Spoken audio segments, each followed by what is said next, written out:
What up? It is Stokes, aka Stokes, checking in with you guys in the middle of these playoffs here. I just wanted to do a quick video. It's not going to be an hour long, I hope. Just want to talk about a few of the interesting results that we saw.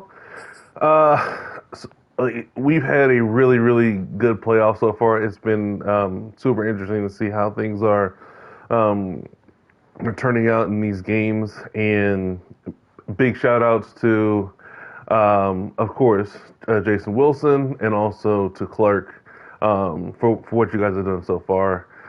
But let's talk about all of these games. I didn't watch all of them. I watched a good portion of some of them.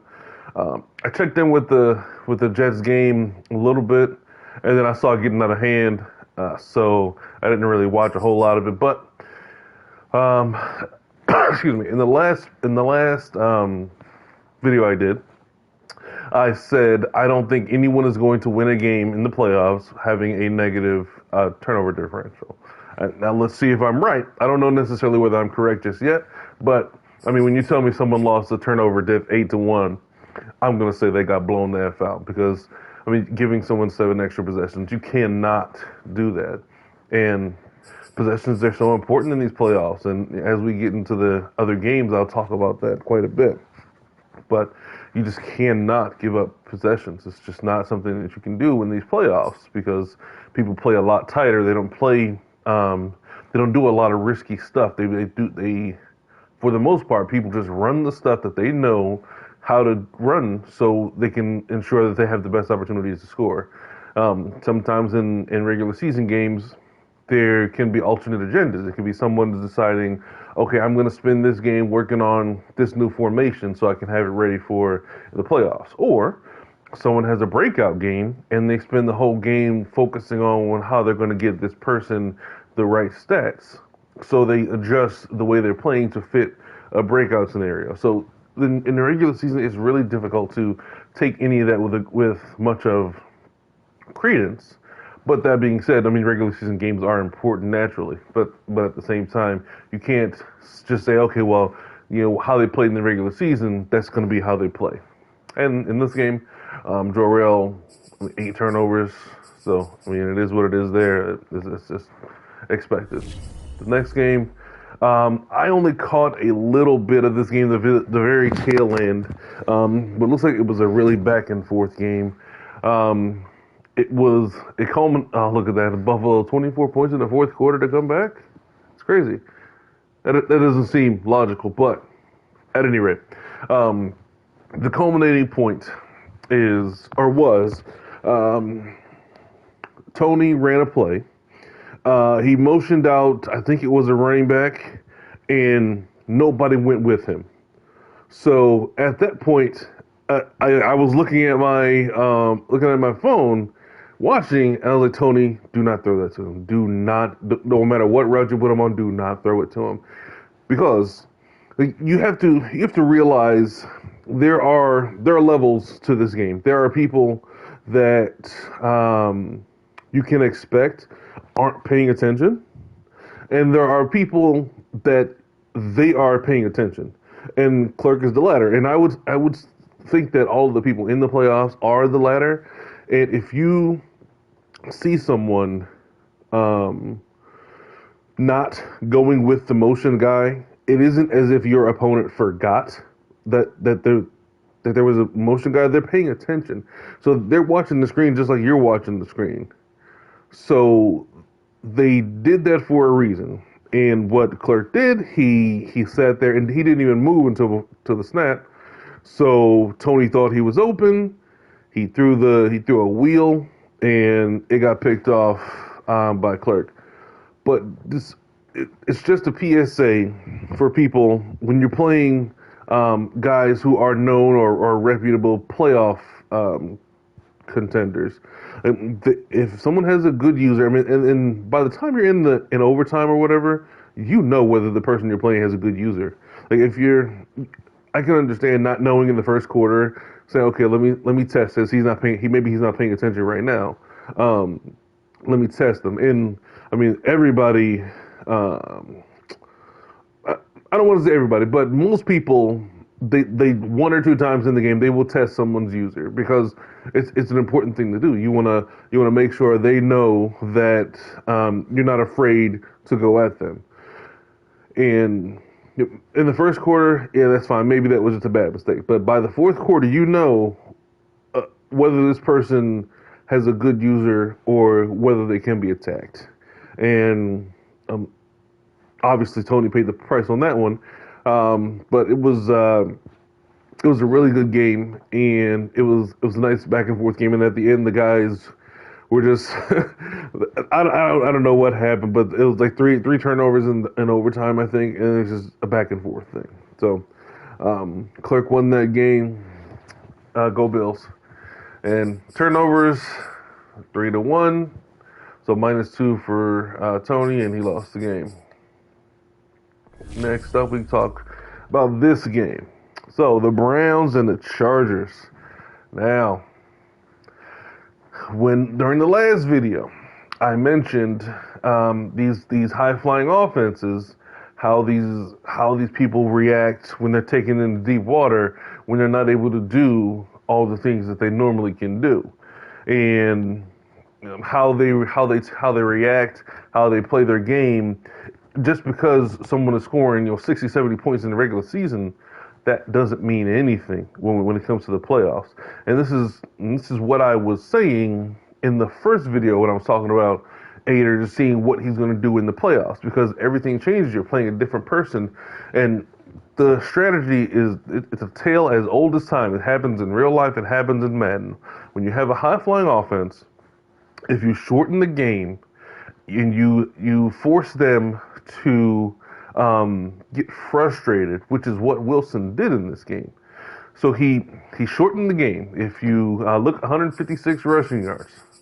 You look at the time of possession, 15 minutes, 39 seconds to 8 minutes. So he shortened the game. He made it so his opponent had to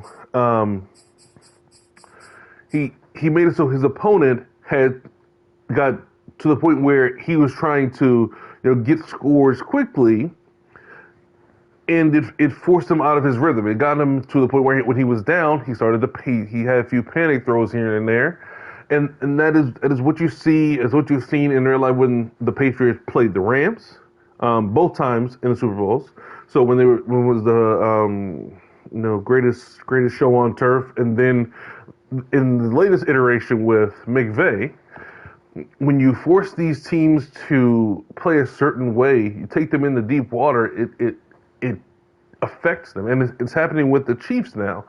But people are playing too deep. They're forcing Patrick Mahomes to go, 8, 10, 12 play drives, and it's frustrating him. And when you see the teams that are good enough to play that, the Bucks, the Titans, the Bills, the Chargers, when you have those teams that are able to do that consistently with a pass rush, that this is how you beat these teams when you're facing a high-flying offense. The possessions are critical, and it's just winning the turnover battle, so you get up more than you get up with the score and the ball or something like that, and it forces your opponent to then know that, okay, well, I'm running out of time, so I got to score quickly.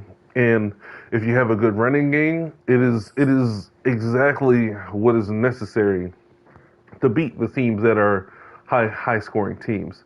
So this was a classic situation of someone being taken into deep water and not really having the ability to do anything. And Patrick Mahomes, 14 for 25, 56%. It's not bad.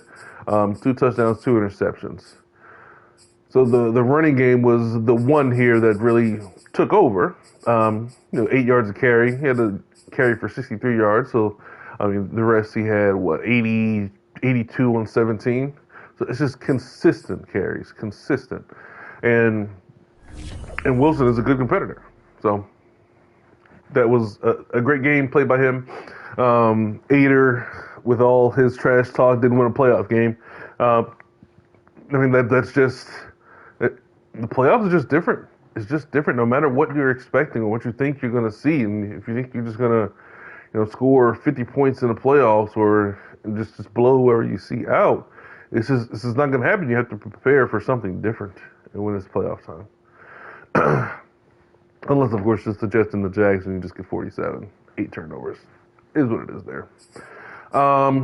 Fourth game there, Bucks, Giants, 20-19. That game, I watched basically the entirety of this game on Ramey's live, and it was crazy to see the way the end of that game transpired. Tef ran a really good play to score a touchdown. He ran it was like a longer, it was like either a slant or a crosser that he threw. And for most of the game, Ramey had been taking that away with his user. And on this particular play, he didn't have the proper zone to protect it. So his zone play was maybe like 5 yards too shallow. So Tef rolled a little bit and he got the throw off to the guy and he scored with maybe 30, 40 seconds left, something like that. So then he took the 2019 lead and Ramey gets the ball back. It was either the first or second play, something like that, where he threw a bomb to, I'm pretty sure it was Curtis Samuel. He caught the ball. I mean, it was a gift from Madden, and he caught it. He did keep his feet, so had he been able to get a little wiggle, he could have just scored a touchdown. But he got tackled. He was excited, and in that excitement, you sometimes forget the little things. And in fairness to him, there were 23 seconds left when the player got tackled. So I can understand why he immediately pressed the field goal button. I can understand why he chose to do that because you don't think that they're going to take 23 seconds off the clock. But it was also like a 70, 80 yard pass, something like that, or 75 yard pass. So the game thinks you're just trying to hurry it up without holding triangle. So that's why they burned off the entire clock on him. So what he needed to do was just let the clock run and then call his timeout. But instead, we have a very sad moment when he sees the clock burn to zero, and he is he's just sad, and in disbelief, more than anything else. I mean, you don't really expect to do everything you're supposed to do and then get robbed by an accelerated clock. So it was EA giveth and EA taketh away, and that was a really good game to watch, a really fun game to watch. And yet again, turnover battle. The Bucks won a turnover battle, and the Bucks won the game. Now, I would say that I have doubted Tef for a good portion of this season. I think that it's a tough ask to have someone who is so dependent on defense or stifling defense. It's a tough ask to expect them to beat good offenses multiple times in a row. And to Tef's credit, he's making it do what it do. He is, causing havoc, causing timely stops, timely interceptions. There was something that happened later in the game where I think it took Ramey out of field goal position because he was rolling out with Brady and he got sacked and he was out of field goal position, and Ramey also missed an extra point. When if he makes the extra point, then we're just going into overtime, and he did screw up again, but he's just going into overtime. But when you look at the end, it just shows you how important those little things are, because all it takes is you taking an extra second to pay attention to either the wind or the meter, and you're gonna make pretty much all your extra points. Now, when it's super windy with like 18, 20 miles an hour, it's really difficult to predict sometimes when it's going left and right. So those times I can sort of give you a pass for, but I don't think it was that windy in Tampa where the game was. So, it was a well played game by Tef. It was a really, really, really well played. And I mean, he got outgained on offense, but it didn't really matter. I mean, I guess you can you consider what he takes 73 yards off of that, and it's a little bit closer. He's got like 270 yards without that long pass to Samuel at the end. So, I mean, he played good. He played well. Sorry. Brady was still good, 16 for 18. So 300 yards, 4 sacks. So I mean, the passing game was still good, and it came down to the sacks there, getting them out of field goal range, and Ramey's just a difficult person to slow down, and he did, to his credit. So now we talk about my game was strong. We played once, and it was I think it was like 6-6 going, or 6-6 or 9-9 going into half, and towards the end of the second quarter, Strong said that his connection was acting up a little bit, so he wanted to restart rather than trying to battle through that entirely. And I hate restarts, just as an aside. I mean, I think we all do. I hate restarts. I hate recreates, because this ruins the entire flow of a game. If you choose to recreate the game, it's impossible to get the game exactly how it is, because whether you're recreating 7 points down, recreating a tie or something like that, like all the things that led up to where you are, they're just not there. So I mean, it was a tough one to have to restart, but in the restart, I think I scored in a few plays, and then I got I'm fairly certain I got an interception, and then I scored again. So then it was just that whole he's chasing me down, and I'm still 2 scores ahead. So I'm 2 scores ahead, and all I have to do is keep on being consistent with my scoring. So if he takes 3 minutes to score, if I just take 3 minutes to score, then we're at the same spot, and he's just unable to play catch up. So that's how that went, and I ended up winning we played one half, and I was up. I think it was 7-3 or something like that. So that was that. I don't really have the stats to bear it out, but I'm fairly certain I won the turnover battle in that one.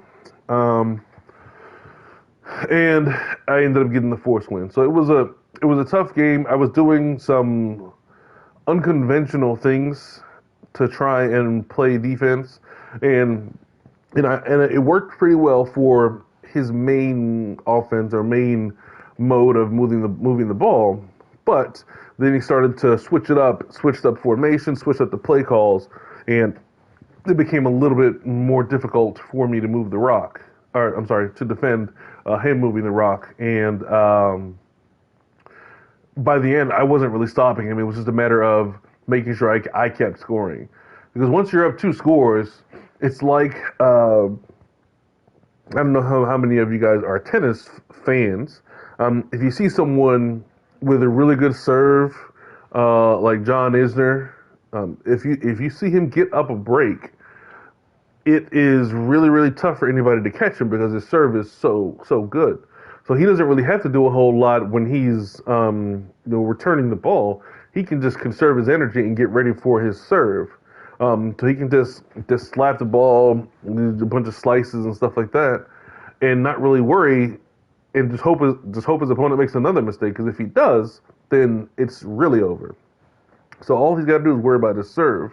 And when when you get up more than one score, oftentimes, or at least in my case, I play a little bit softer on defense. I just try to make my opponent burn the clock. And maybe this is just a little bit too much information for you guys to peek into my strategy, but I don't really care.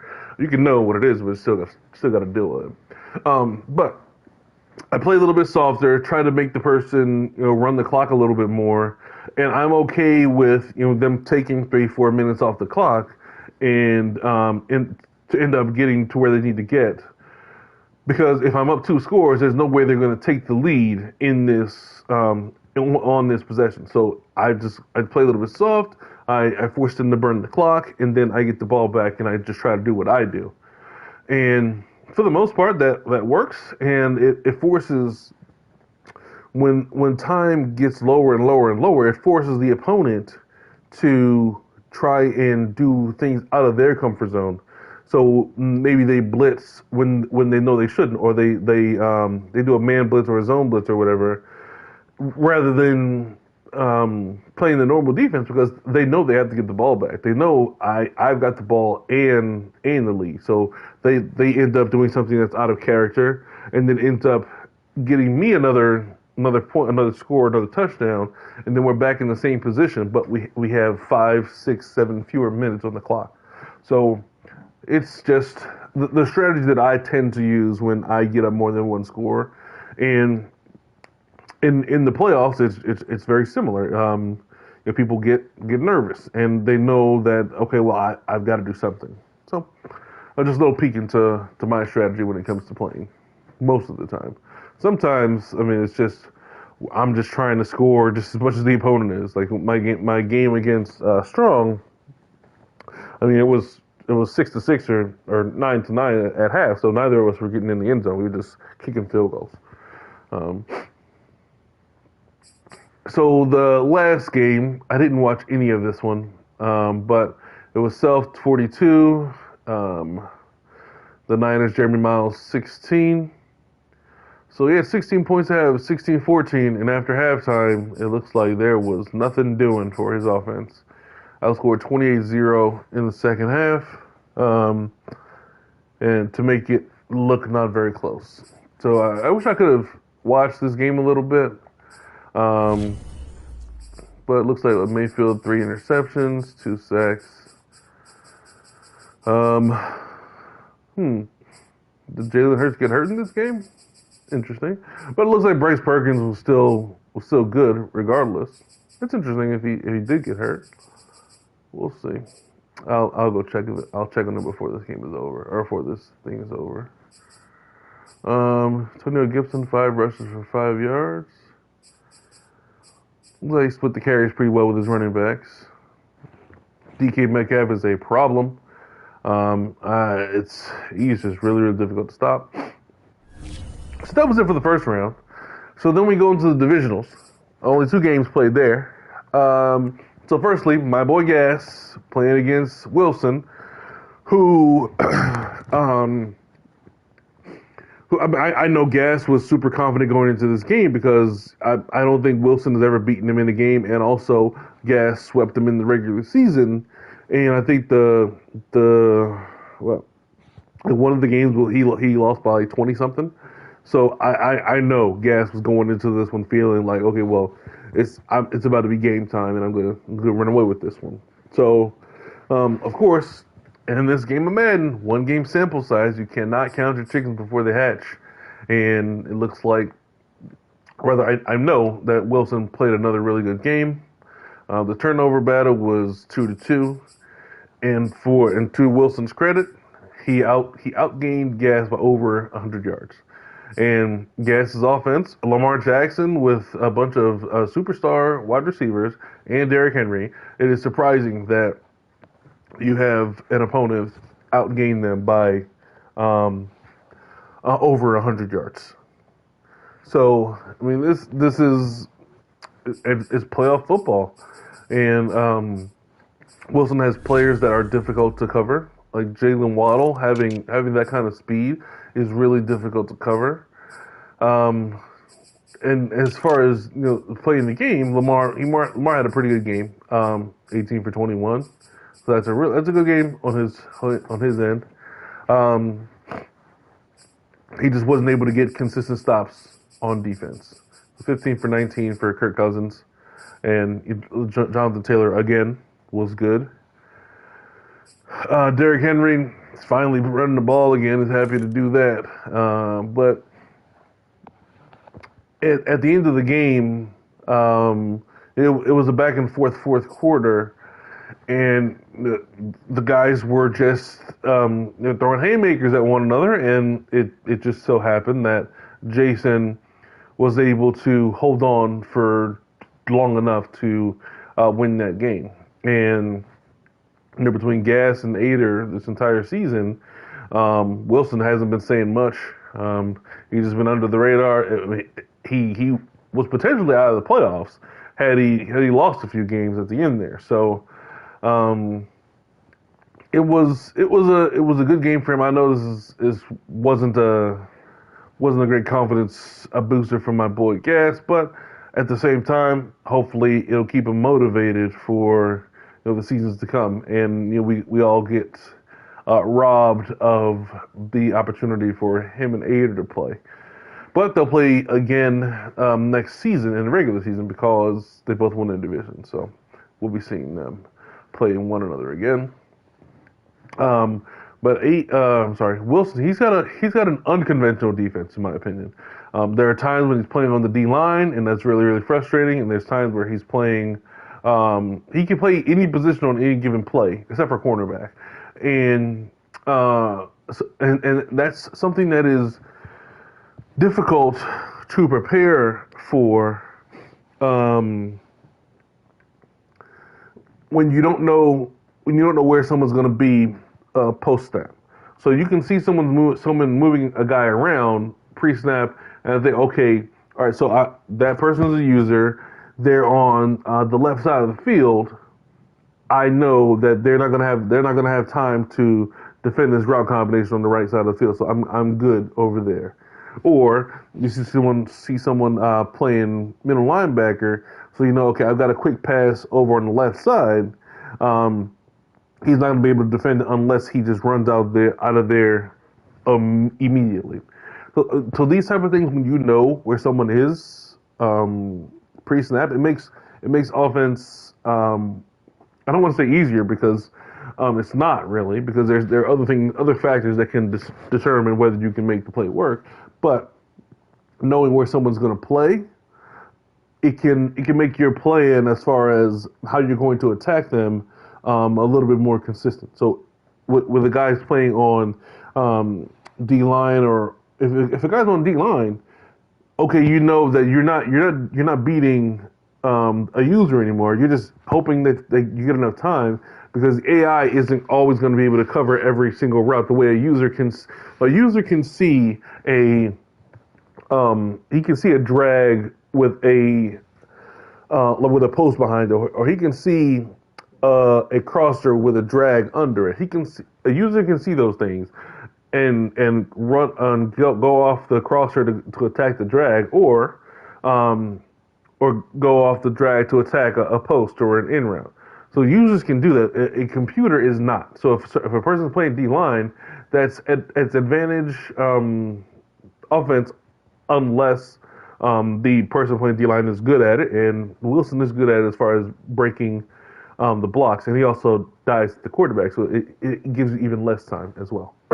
But put together a good game plan to beat my boy. Hats off to him. I have nothing but respect for the way he did his work here, and slowed down one of the tougher offense, one of the tougher players and users to stop. So great job. And the other game that was played, I don't know a lot about this one. I didn't watch it, but it looks like Clark put together another solid performance. I know he was playing. They ended up doing a restart. So when we're not going to really see the stats or anything like that, but I can only assume they played one half 10-0. In that half, he got 33 yards gained. So, I mean, what can you do with that? You know, looks like the time of possession was vastly in favor of the Bills. It looks like he got up and he just started just grinding the clock, and you get 94 rushing yards, um, 51 for Tua. That's interesting. Tua was scooting. Interesting. Um, so those are the games that have been played. Another game or two games that are left to be played. The Buccaneers against the Vikings, and I mean I hate to doubt Tef again, but this is I mean I'm gonna have to I think I'm gonna have to doubt him again because I just don't think he's going to have the offensive firepower to hang with Minnesota. I just don't. I think that it's a tough one for him to stay with, and I just feel like Eric's team is built well for what he does. Now, I mean, Tef can put on a defensive masterpiece, and he is prone to getting frustrated with when he's not able to do what he wants to do offensively. So, I mean, there is a sliver of a chance, but I would highly doubt it. Unfortunately, I would say something in the range of like 30, 34, 37 to 21, something like that. I just don't know whether Tef is going to have enough of an ability to move the ball, and then once things start getting bad, it might snowball for him. But there is a chance if he can put together a couple turnovers, get Eric down by more than a touchdown, and just get him into his mistakes, because he does throw a lot of balls that can be picked off. It's just a matter of whether you have it protected. So if you protect him deep against Ty Hill, he's also got Darren Waller. He's got another superstar wide receiver also that he ended up. He might be X Factor by now, but so he's got multiple players that are really good and tough to defend in general.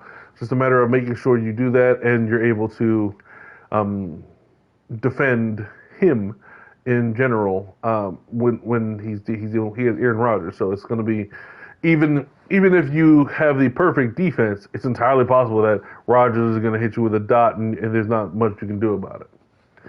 And also, my game against Tyler Self, we played earlier in the year. I think it was